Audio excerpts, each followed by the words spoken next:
what you intended. So there may be no way to make you trust me.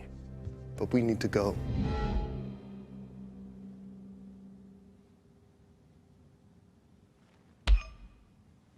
I noticed that Vision wasn't in this, but I really wanted him in the movie.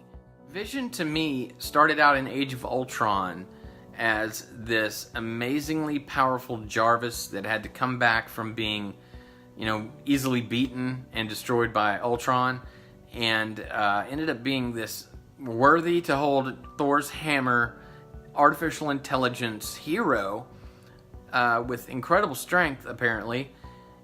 And I thought he was supposed to be super strong, like Captain America, maybe stronger, like Hulk, like Thor, but after Age of Ultron, they kind of nerfed him, like, severely. So I was very disappointed that he wasn't in the movie at all. I thought that after having killed the character, that for sure they would bring him into a better light, a comeback scene, something like that. But it didn't happen. It wasn't meant to be. But I will say I can forgive that. It didn't really tear me apart or anything. The movie was amazing itself, so it more than made up for the lack of vision. I find your lack of vision disturbing, Captain. Anyway, moving on to Hulk. I don't know, what you guys think of Hulk? He was not the same Hulk, man, that's for sure. I do like that they made the Professor Hulk.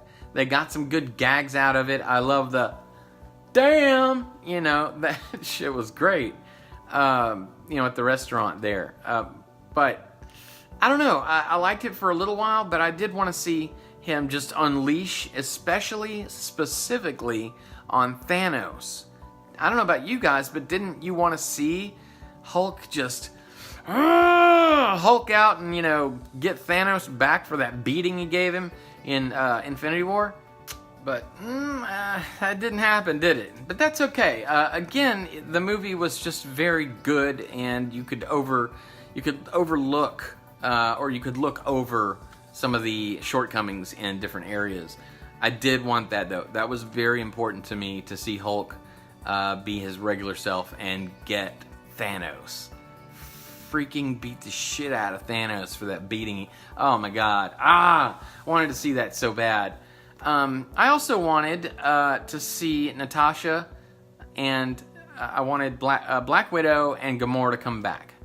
I really did. And I know that sounds trivial because, they're not exactly super characters, but I wanted them to come back because in the end I was hoping to get that full-on big, happy ending, but it's okay that they didn't, and it makes sense if you think about the Soul Stone being this very unique stone where you must give up that which you love, and when you do, that's that. I like how they covered it, though, with Professor Hulk in the end saying, I tried. When I had the stones, I tried, but I couldn't get her back. I love that. It was good writing. It was good attention to story and attention to detail, which is one of the things that is important in movies, that these sort of things aren't happening in other movies, other franchises we love, and but it is happening here. So that was nice. That was very nice.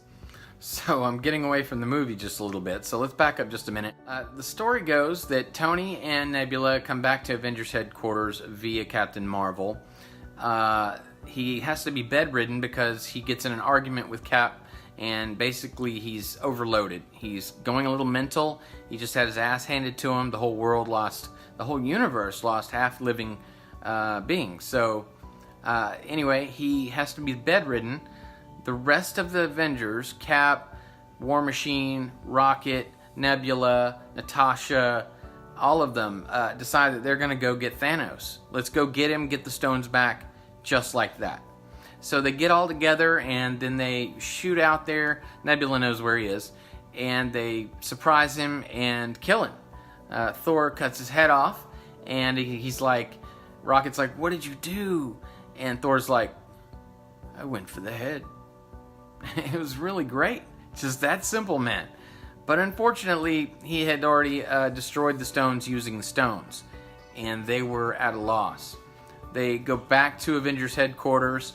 They don't know what they're going to do, and suddenly Ant-Man shows up. He gets spit out the van all of a sudden. He's like, well, you guys were out here for 5 years. I was only in the quantum realm for 5 hours. So maybe we can use this to go back in the past, get the stones, because that's where they are, and we can undo what Thanos has done. So therein lies the premise of the movie, the plot of the movie, basically. And then, of course, ultimately, they get the stones. I love the time travel element. Time travel elements in movies are amazing when done right. And did they do this right? It's in the air. It could be debated. It could be argued. I don't care. Like with Back to the Future or any number of other movies, Hot Tub Time Machine, Groundhog Day. I'm not sure if that's a time travel movie.